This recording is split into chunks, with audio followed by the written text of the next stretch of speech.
masukkan teman-temannya dulu ya. Ini luar sendiri tadi. Saya tunggu teman-temannya ya. Minta rejoin ya, karena gangguan Webex kayak tadi. Baru 160 ya. Oh, saya lupa rekod.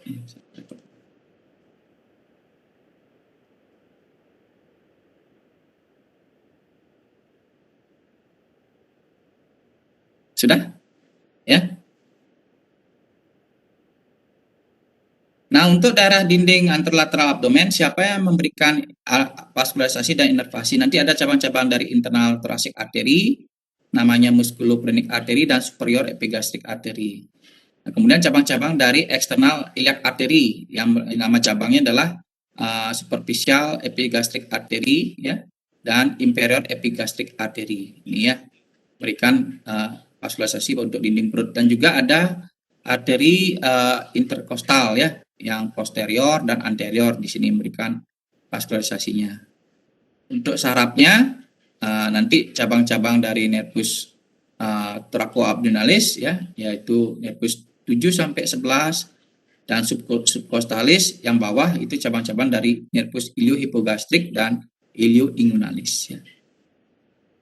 Artinya apa? Nanti ada yang ngasih makan dari daerah torak, ada yang ngasih makan dari daerah cabang-cabang arteri daerah pelvis gitu ya. Inervasinya juga sama, dari daerah torak dan juga dari daerah pelvis gitu. Dua sumber saraf dan dua sumber arteri ya.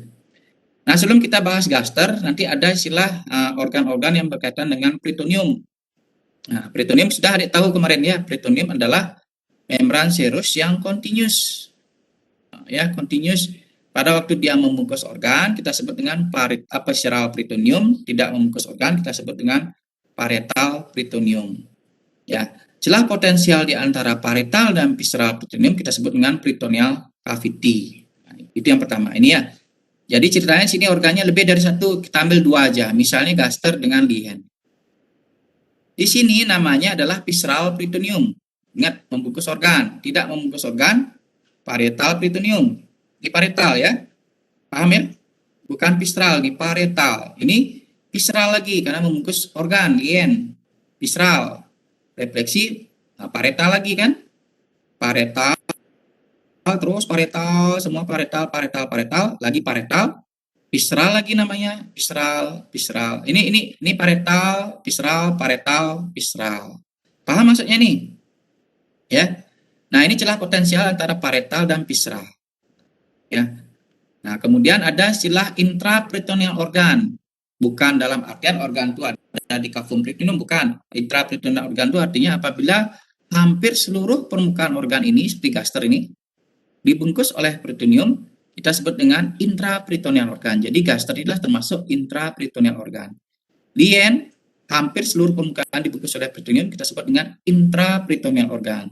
Kalau ekstra, jika tidak seluruh permukaan dibungkus oleh peritoneum, bukan intraperitoneal organ, tapi ekstraperitoneal organ. Contohnya apa? Nih, ginjal. Di ginjal kan?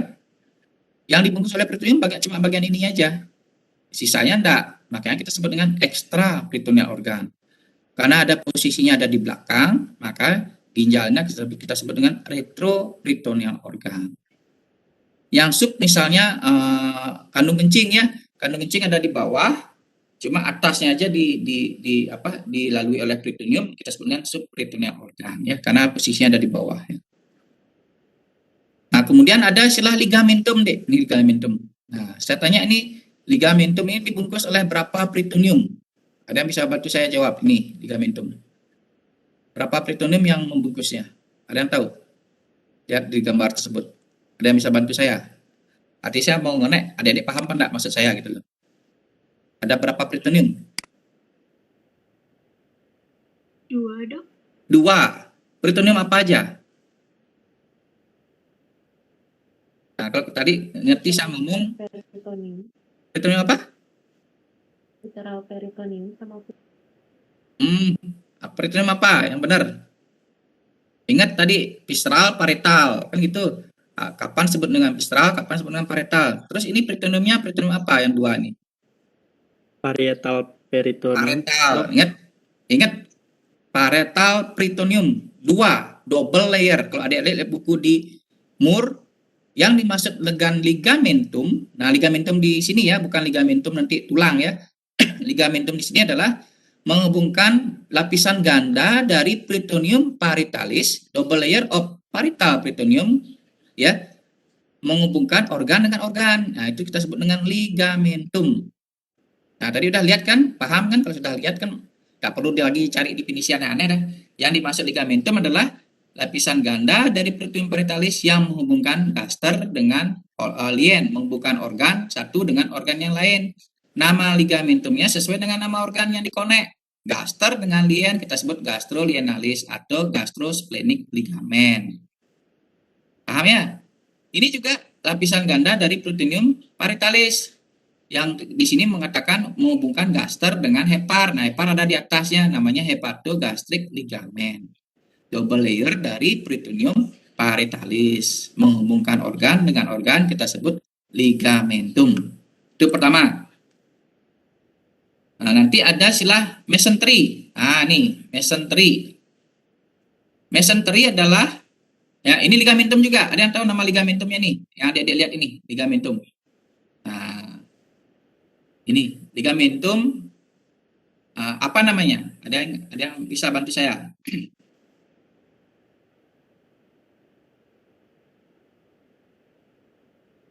Hah? Ada yang bisa bantu saya? Silakan. Jawab aja, nggak apa-apa. Gastrocolik ligamen. Gastrocolik ligamen. Berarti yang dihubungkan siapa dari nama tersebut? Gastrocolik ligamen. Gaster Siapa yang dengan dihubungkan? kolon, Dok. Gaster dan kolon, Dok. Gaster dan kolon. Gaster dan kolon, paham ya? Gaster dan kolon nih gaster.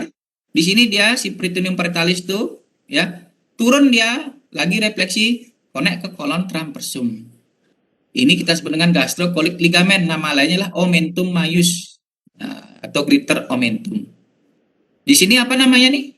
Nah, ini ada yang bisa bantu saya? Ini juga lemak-lemak perut kita, sama ini juga ada. Nah, ada yang bisa nyebut ini apa nih? Gastrohepatic ligamen, dokter. Ya, gastrohepatic ligamen. Dan lagi satu, hepatoduodenal ligamen. Gastrohepatic dengan hepatoduodenal yang isi tanda bintang nih ya. Ya. Merupakan bagian dari lesser omentum. Nah, ini namanya omentum minus nanti. Omentum minus itu adalah peritoneum. Itu ya. Omentum maius juga peritoneum. Nah, selain gastrokolika, yang membentuk omentum maius ini juga gastrosplenic dan gastrosplenic ligamen. Ini ya, ada tanda bintang 2. Itu bagian dari greater omentum. Ada gastrocolik, gastrosplenic dan gastrosplenic ligamen. Ya, paham ini? Itu adalah peritoneum. Ya, kemudian ada istilah mesentery. Mesentery adalah sama definisinya kalau adik-adik lihat di buku Moore, double layer dari peritoneum parietalis yang menghubungkan organ dengan dinding posterior abdomen. Kalau nggak ada ini, gimana mau naruh usus jatuh di bawah semua kan? Paham? Nah, ini ada yang mengoneknya, namanya mesenterium kita sebutnya, yang menghubungkan gaster dengan dinding posterior abdomen kita sebut dengan mesenterium. Mesenterium adalah double layer peritoneum parietalis. Di mesenterium inilah lewat arteri, pembuluh darah dan vena. Arteri ngasih makan usus, venanya ya, venanya itu mengambil apa yang kita absorpsi. Kebayang nggak habis makan apa tadi, nasi goreng tadi pagi ya, dipecah-pecah nasi goreng karbohidrat menjadi glukosa kan gitu, glukosa akan diabsorpsi oleh usus. Setelah diabsorpsi dibawa kemana? Bukan dibawa oleh arteri, tapi dibawa oleh vena yang ada di mesenterium. Itu ya. Mesenterium nanti dibawa kemana? Nanti kita cerita besok di vena porta nanti. Biar kebayang ya. Nah, itu kita sebut dengan mesenteri. Setiap organ punya mesenteri. Gaster punya mesenteri namanya mesogastrium. Ya. Kolon punya mesenteri namanya mesokolon. Ada kata-kata mesonya. Apendik punya mesenteri namanya mesoapendik. Ya, usus halus apa mesenterinya? Itu pertanyaan saya biasanya waktu ujian. Ada yang bisa bantu? Kalau yang lain kan gampang, kolon apa mesenterinya, mesokolon, gaster, mesogaster, kemudian apendik, mesoapendik. Kalau mesenterinya khusus halus atau ada yang bisa tahu apa? Ayo, ada yang sudah nyari-nyari buku? Namanya mesostenium, makanya khusus halus apa bahasa Latinnya? Saya sebut tadi apa? Intestinum tenue, makanya nama mesenterinya mesostenium ya. Nah, kavum peritoneum sendiri nanti dibagi menjadi greater sac dan lesser sac ya. Ini ya, ada kantong besar, ada kantong kecil gitu katanya. Ini greater sac gitu katanya ya. Dan di belakang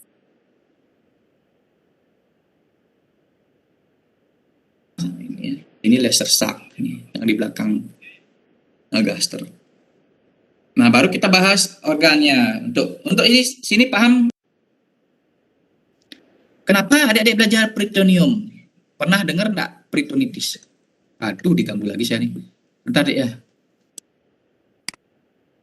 Pernah dengar peritonitis? Kebayang enggak apa kira-kira? Coba dicari-cari dulu.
Ada yang tahu apa tuh peritonitis? Pernah dengar enggak?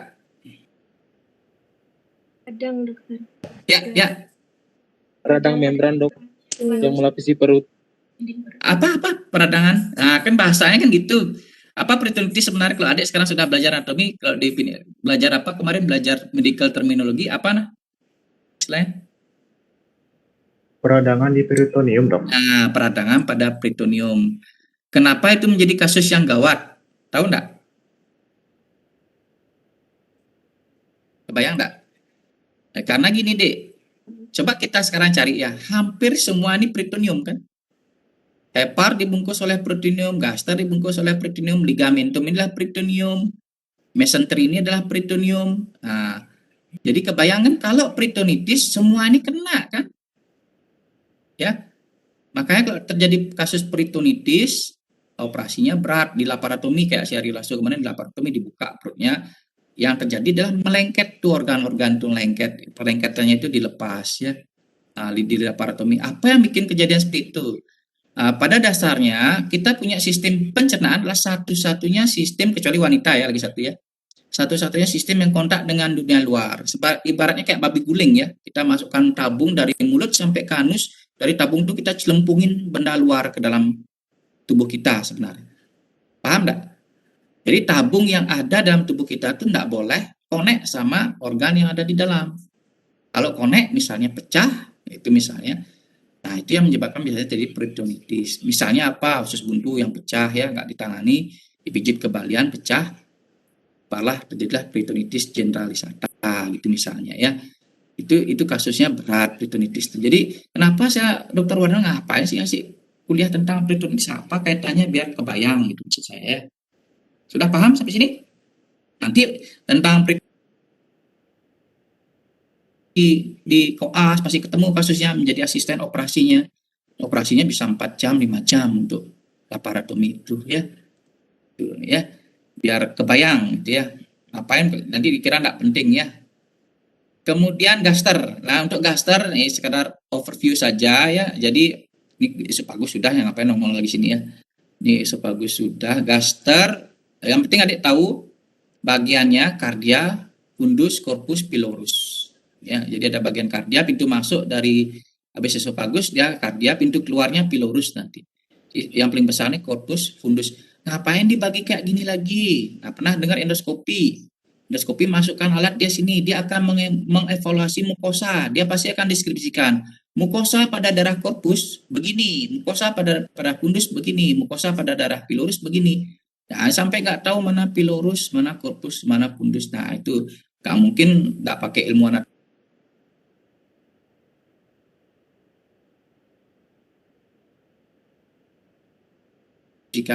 Dia deskripsikan, kita yang baca sebagai dokter umum tahu, oh di pilorus daerah sini dia bolong gitu ya, kasar seperti itu ya.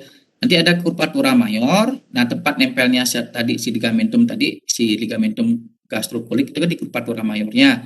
Ini curvatura minor. Curvatura itu curvatur, busur ya, busur panah ya. Ars itu juga busur ya.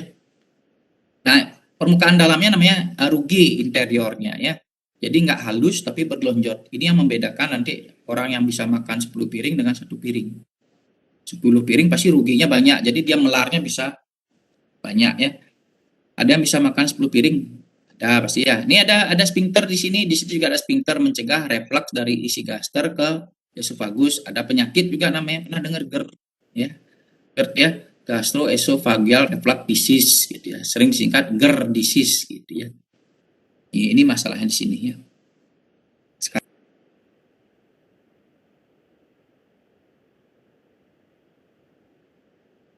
dengan bangganya datang, dokter saya punya penyakit jantung. Gitu ya. Jadi bangga gitu ya dengan penyakit yang punya GER. Padahal cuma mual muntah biasa, kena masuk angin bilang GER gitu ya. Itu sekarang seperti itu ya. Nah ini dihafal harus. Vaskularisasinya ada 5 arteri yang ngasih makan gaster. Cabang dari siapa? Cabang dari selak terang ya. Selak terang ini, nah nanti sayangnya saya nggak bisa memberikan embriologi. Mudah-mudahan saya singgung sedikit ya, karena kurikulum kita yang berbeda. Sedangkan kemarin saya ngajar Unisar sama di mana tuh embriologinya dapat 2 jam ya. Pada prinsipnya gini deh. Kita lahir pada waktu janin tuh sebenarnya memang kayak pipa, dia ada satu saluran kayak gini ya, kayak pipa. Pipa ini ada mulut, ada anus gitu ya. Kelihatan ya? Sekedar tahu aja embriologinya, ada mulut, ada anus ya pipa ini. Nah, di sini pipa ini bagi menjadi 3 bagian, foregut, midgut, hindgut. Nanti ya, foregut ini akan membentuk bagian-bagian, misalnya ini foregut ya. Nih, foregut akan membentuk mulai dari lantai rongga mulut sampai ke sampai ke ujung atas dari duodenum. Pak liver, pankreas, biliary system itu masuk dalam foregut. Ini dia foregut ceritanya. Midgut dimulai dari distal duodenum, setengah distal dari duodenum, jejunum, ileum, cecum sampai 2/3 kolon transversum itu berasal dari midgut. Kemudian hindgut sepertiga kolon transversum sampai ke bagian atas dari kanal-kanal termasuk hindgut. Kenapa ada bagian atasnya? Ini yang mendasari ya. Nih. Makanya saya tanya kemarin, pernah dengar nggak apa bahasa infeksi pada rongga mulut sariawan itu bisa apa kita diagnosisnya? Pernah tahu nggak? Kalau kita lihatkan medical terminologi, ada bisa bantu saya? Apa namanya? Peradangan pada daerah rongga mulut. Apa namanya? Ada yang tahu? Pernah dengar stomatitis? Pernah dengar stomatitis? Tidak ya? Tidak, Dari Dok. mana? Pernah, Dok. Pernah. Nah, dari mana kata-kata itu? Kok nggak kloritis gitu? Ya, paham? Ini dia, Dek. Ada bagian namanya berasal dari embriologi stomodium, stomatitis. Nah, dia stomodium. Terus peradangan pada daerah anal apa kita sebut? Pernah dengar? Analitis? Apa namanya? Pernah dengar? Kan nggak nyambung dia. Pernah dengar proktitis nggak? Proktitis, nah cari nanti ya. Ini karena dia berasal dari proctodium secara embriologinya, proctodium. Ya, nanti adanya proktitis, gitu ya. Kalau ini stomatitis, nah, ini proktitis. Itulah dasarnya ya. Jadi sebenarnya ada kaitan dengan embriologinya sini. Jadi ini saya begini lagi satu. Kenapa saya menjelaskan tentang ini? Adik sudah tahu tadi ya. Yang dari foregut itu adalah Ini daerah ini ya, tang, paring, kemudian tiroid, esofagus. Nah, ini ya. Yang berasal dari foregut ini dilayani oleh seliak terang, pembuluh darahnya. Nih, seliak terang atau truncus celiacus. Yang berasal dari midgut dilayani oleh superior mesenteric cabang sampai ke 2/3 kolon transversum. Mau apa kayak nama percabangannya nggak peduli ya, sesuai dengan nama organnya mungkin ya. Kemudian hindgut dimulai dari sepertiga. Hindgut ini dilayani oleh inferior mesenteric artery sampai bagian atas dari anal kanal. Ini beda sini ya. Paham sampai sini lu? Paham ya? Saya ganti slide-nya. Sudah terganti?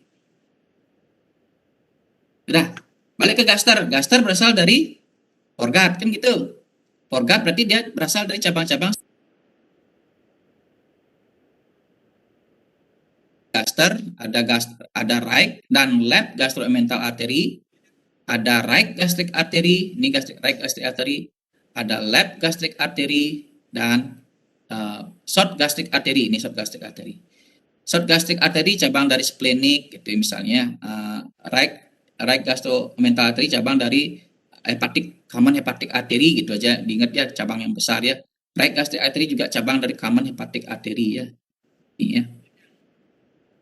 Kalau left gastric artery cabang langsung dari seliak terang. Cabang langsung dari seliak terang ya. Adik-adik kalau lihat seliak terang ini bercabang menjadi common hepatic artery, splenic artery dan left gastric artery. 5 arteri ini kan memberikan makan untuk gaster. Jadi vaskularisasinya bagus sekali. Jadi susah rusak sebenarnya. Kecuali kalian siksa terus ya. Kasih makan pedas-pedas gitu ya. Gitu ya. Paham ini ya? Nah, limfonodi ini enggak usah namanya sesuai ya, ada nanti limfonodi gastrik limfonodi, seliak limfonodi, kemudian superior ini ujung-ujungnya akan Dr. Widianti akan menjelaskan ini ya, sudah jelaskan secara saya. Dia masuk ke lab apa namanya? Lab thoracic duct ya. Ductus thoracicusnya ya. Nah, nap suplainya pasti ada simpatis, parasimpatis, gak mungkin usus itu motorik deh. Otonom pasti. Nggak mungkin kamu suruh khususnya, ayo gerak ke sana, mencret, keluarin visinya, nggak mungkin, nggak mau. Itu pasti dia otonom. Otonom itu pasti simpatis, parasimpatis. Kalau simpatis pasti truncus sympathicus. Kalau parasimpatis pasti cabang-cabang dari nervus vagus yang saya sampaikan tadi pada slide gambar tadi ya. Iya. Kemudian small intestine, nama kerennya adalah intestinum tenue, dimulai dari duodenum, jejunum, dan ileum. Ingat, foregut sampai di mana? Tadi kata-kata saya di mana tuh foregut tadi? Ada yang ingat? Superior duodenum. Udah kelihatan slide-nya? Foregut sampai ke bagian setengah atas dari duodenum. Yang mana ini bagian setengah atas nih ya? Kan bingung lagi kan? Nah, kita lihat ini sekarang yang kita pakai patokan adalah kok berubah lagi ya? Sebentar ya. Kok nggak mau ke slide yang tadian dia langsung gitu ya. Lagi nyari saya lagi. Mana dia? Nah ini dia. Kelihatan? Ya. Di mana kita pakai patokan ya? Kita pakai patokan ini muara dari ductus ductus biliaris dan ductus pankreas di sini. Setengah bagian ini adalah foregut, setengah di bawah muaranya ini setengah apa namanya? Setengah distalnya ya. Ini midgut berarti ya. Ini midgut. Paham ini ya sampai sini ya? Nah, panjangnya 25 cm dibagi menjadi duodenum loh ini ya, duodenum. Jadi intestinum tenue itu ada 3 bagian, duodenum. Apalagi ada yang tahu? Duodenum, jejunum, ileum. Ya biar hilang antuknya ya. Sudah berat materinya nih. Sudah berat. Berat ya. Makanya pelan-pelan. Gaster nanti ingat apa nama-nama strukturnya yang tadi kardia, fundus, kompulus ya. Udah itu vaskularisasinya dari siapa? Ingat konsep dari vaskularisasi dari sistem elementary ada foregut, midgut, hindgut. Foregut itu adalah selektrang, midgut-nya adalah superior mesenteric artery, SMA gitu kan aja. Kalau yang hindgut, IMA, inferior mesenteric artery. Dari sana kita tahu, nanti pertanyaannya,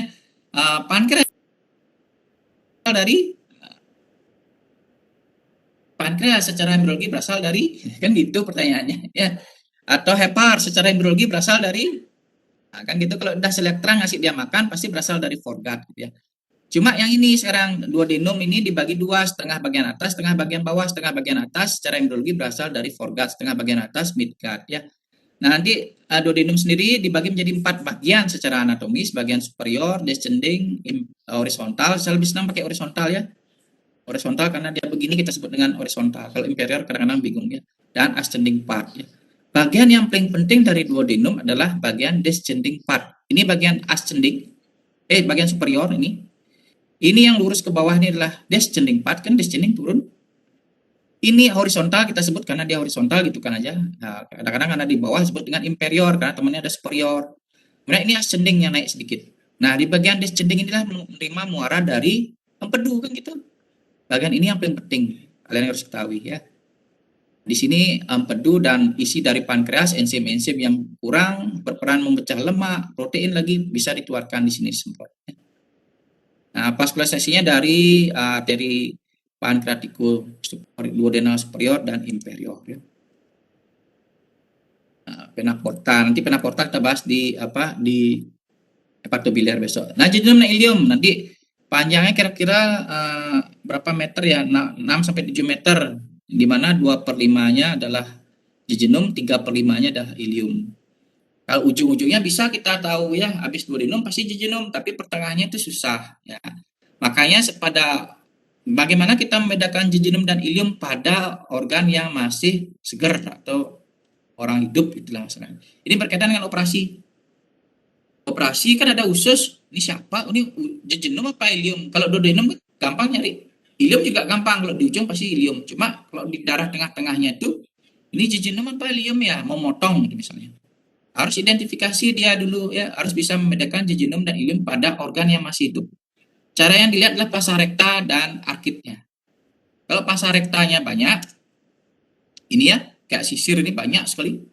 Ini ilium. Kalau arkitnya sudah rame, ini lebih dari satu, ilium. Kalau jejunum kan panjang-panjang arkitnya. Pasa rektanya, iliumnya arkitnya kecil, satu aja. Maksudnya apa, Dek? Usus itu dibawa ke lampu operasi begini, Dek, di terawang begini. Lihat pasa rekta ini. Oh, panjang-panjang nih ilium ini. Jejunum ini. Cari ilium yang kecil-kecil, ya. Siapa perlu menjadi dokter bedah digestif nanti. Ini teorinya, warnanya lebih gelap, silakan nanti, ya, diameter lebih lebar, jelas. Kalau makin besar, nggak mungkin mau cari jejunum sama ilium dipotong dulu, dipotong, lihat diameternya. Kasihan pasiennya potong ususnya untuk lihat diameternya. Paham maksud saya? Apa yang bisa dilihat pasa rekta sama arkit, ini aja lihat pasa rekta, arkit, ya. Itu dokter bedah, ya. Jejunum, ilium, nah cabang-cabang dari siapa? Pasti tetap cabang-cabang dari midgut, ya, nanti ini, ya. Kemudian usus besar atau namanya intestinum crassum, dimulai dari cecum. Kemudian kolon ascendent, kolon transversum, kolon descendent, kolon sigmoid, rectum, anal kanal, ya. Apa yang membedakan usus besar dengan usus halus? Usus besar ada 3 struktur ini. Ini haustra, lihat di tulisannya haustra. Ini otot longitudinal nih yang memanjang ini kayak pita. Kok salah, haustra itu kayak sosis ini, ya. Bayangkan kayak sosis, makan sosis, kembung-kembungan ini, ya. Sosis itu haustra, sakulasi, ya, sakulasi. Terus ini otot longitudinal ini kita sebut dengan Taenia coli. Pernah dengar cacing pita? Cacing pita itu Taenia solium babi, kalau sapi Taenia saginata, Taenia, ya. Itu pita namanya. Ini Taenia coli, kolon coli. Ada 3 sebenarnya Taenia coli-nya sini, ya. Ada Prytaenia coli, ada Omental Taenia coli, ya. Ini dia. Terus yang ketiga yang tidak ada di otot di usus halus ini, gelontongan lemak nih. Namanya appendices epiploica atau appendices omentalis ini. Ada haustra, sakulasi ini, ada pita ini, Taenia coli, ada appendices epiploica. Lagi satu teorinya diameter lumen lebih besar, benar. Ya, tapi yang secara kita lihat langsung masa kita motong usus orang gitu loh. Ngapain belajar ini nyari bedanya nih? Ada yang tahu nggak pernah dipotong appendiknya? Ya. Jangan bayangkan dokter bedah baru noreh perut, appendiknya bilang hai gitu langsung. Ya, karena di sana ada usus halus sama usus besar. Usus gimana ya? Sekarang adik-adik tahu appendix ada di mana? Usus besar kan?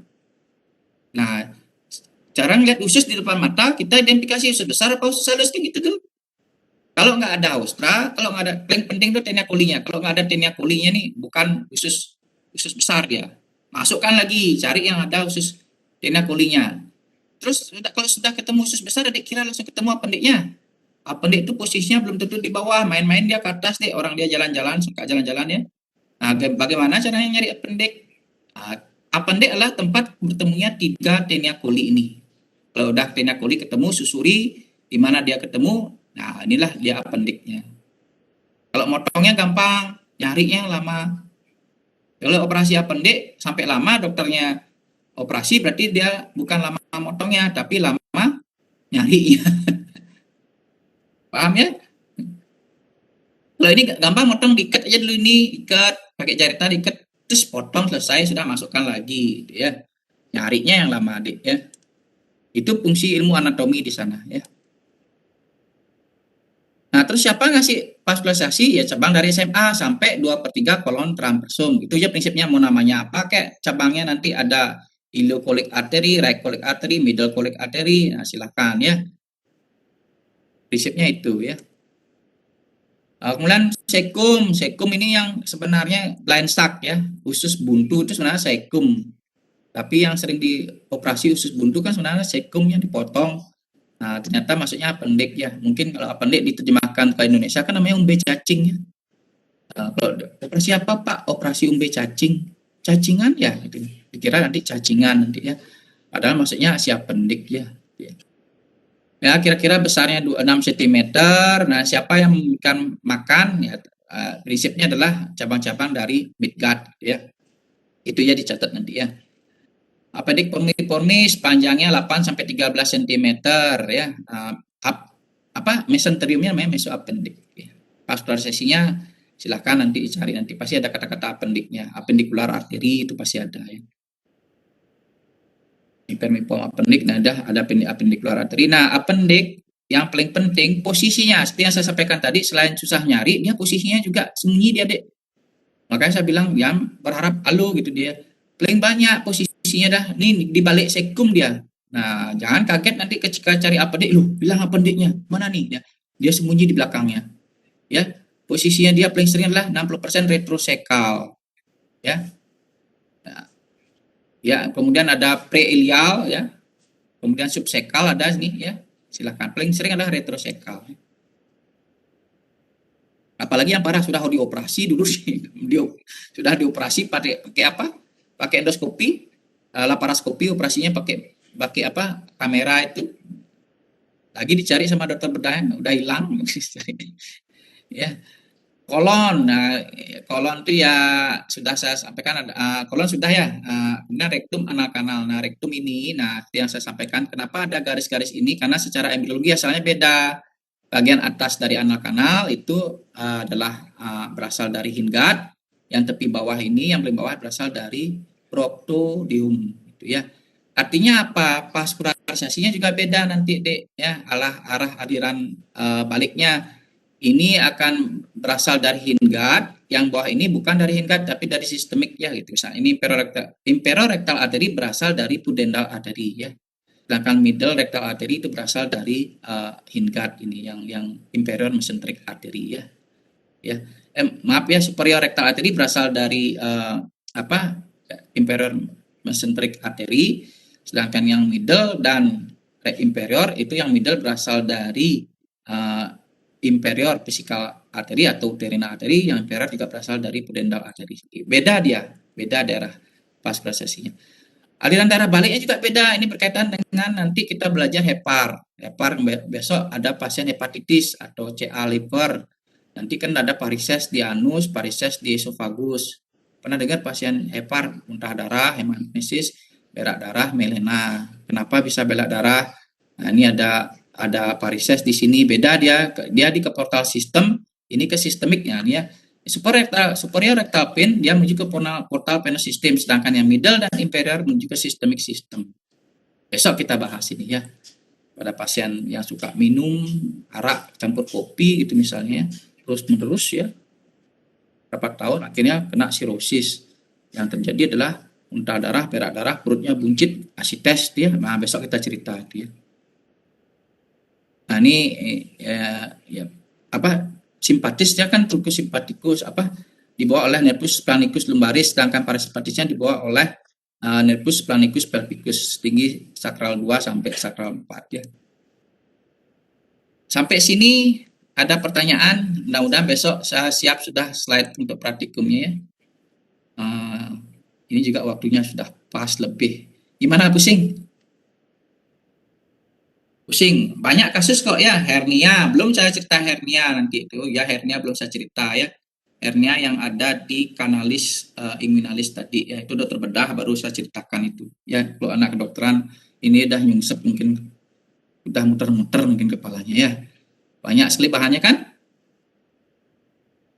Banyak kan? Tapi prinsipnya itu cluster anatomi bagiannya, vascularisasinya gitu ya. Kedua, kemudian duodenum bagiannya apa? Terus bagian yang terpenting apa? Kan sudah ya.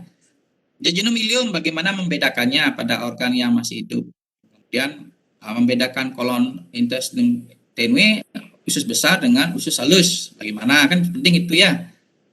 Kemudian ingat prinsip vaskularisasi pada sistem alimentary ya, yang berasal dari foregut dari selektrang, midgut berasal dari yang berasal dari midgut di vascularisasi SMA, ingut oleh IMA, inferior mesenteric artery. Sebenarnya konsepnya itu aja sih sebenarnya. Ayo, ada pertanyaan? Atau udah muter-muter topik yang paling terakhir kemarin nervous system pasti pusing ya? Banyak hafalan ya. Nah, begitulah belajar anatomi, tapi penting deh ya. Setelah kalau anatomi adik kuat ya, pasien baru nongol masuk pintu masuk udah tahu sakitnya apa. Dari ekspresi wajahnya udah tahu. Sensor kita tuh pasti kuat biasanya. Apalagi kalau mau kasih penjelasan ke pasien. Wih, senang pasiennya ya. Orang batu ginjal, dok, batu saya di mana? Kenapa saya sakitnya begini? Kenapa begini? Bisa dijelaskan dengan baik dengan udah punya pengetahuan anatomi ya. Baik ya. Wasir dok, kenapa saya bisa? Oh ya tadi saya lupa hemoroid. Hemoroid terjadi di mana? Melebar pembuluh darah di anal kan gitu ya. Ada internal, ada eksternal. Tuh ya, lupa saya tadi ya. Nah, itu sebenarnya varises. Varises itu pelebaran vena sebenarnya. Itu hemoroid tuh ya. Varises di anus, hemoroid namanya. Varises di kaki kan kelihatan adik umbe cacing gitu, cacingan tuh. Ya di anus ya gitu, berupa daging mentol. Tapi kalau itu dipotong ngawur, darahnya hebat. Nah, yang kalau dia fesesnya keras, seperti yang saya sampaikan tadi, makin lama kotoran itu di usus besar, apa yang terjadi? Apa fungsi usus besar? Apa proses yang terjadi di sana? Makin lama di usus besar, apa yang terjadi? Apa akibat dari fesesnya? Hah? Apa yang terjadi? Fesesnya makin keras ya. Ini kan habis ini individual learning ya. Ya, ngobrol sedikit biar tahu ya. Jadi adik-adik kalau mau namanya toksifikasi tubuh kita itu detek tubuh kita sudah diatur ya. Malam harus tidur jam 9. Besok pagi bangun harus sudah setor. Di bawah jam 7, jam 8 harus sudah setor. Setor atau apa store? Defikasi. Jangan disimpan makin lama nggak defikasi, makin keras dia. Nanti 3 hari sekali defikasi apa yang terjadi? Batu keluar. Ya, batu keluar apa akhirnya? Dalam jangka lama kalau sudah nggak biasakan gitu apa yang terjadi? 3 hari sekali BAB 1 jam berkeringatan ngeden. Ada yang begitu sini. Kalau ada yang begitu dirubah ya. Pingin tak pingin jongkok aja di toilet. jam 6, jam 7. Iya, 3 hari sekali, risiko kena wasir. Ya enggak? Kayak orang niup balon, tiup, tiap ngeden niup, nah, pembuluh darahnya melebar, muncullah itu nanti. Apalagi kalau sudah punya wasir, tetap nggak mau berubah, makan serat, makan sayur, makan buah, tetap 3 hari sekali, yang terjadi keras, punya wasir, lewat batunya, batu lewat, terus robek dia, ngecur darahnya, itu yang terjadi ya. Makanya obatnya susah deh, obatnya adalah mau dipotong, tumbuh lagi kalau kebiasaan pola makan tidak dirubah, kebiasaan toiletnya tidak dirubah, kasihan habis makan enak semalam 100.000 jangan dibuang gitu ya. Lagi 2 hari jadi buang itu. Siapa tahu ada yang begitu ya. Kan banyak dengan ilmu anatomi tahu itu Paris ada nggak isa slide-nya dia. Sayang nggak ada slide-nya. Ada kalau tahun lalu ada slide-nya. Besok mungkin tak singgung sedikit ya. Apa lagi? Ada mau tanya? Tidak. Mudah-mudahan besok bisa plenonya lihat apa slide praktikum ya, slide organ beneran ya, biar bisa apa di luar kepala sudah kepalanya ya. Kalau tidak ada, adik-adik bisa leave meeting ya. Silakan ya. Terima kasih, Dok.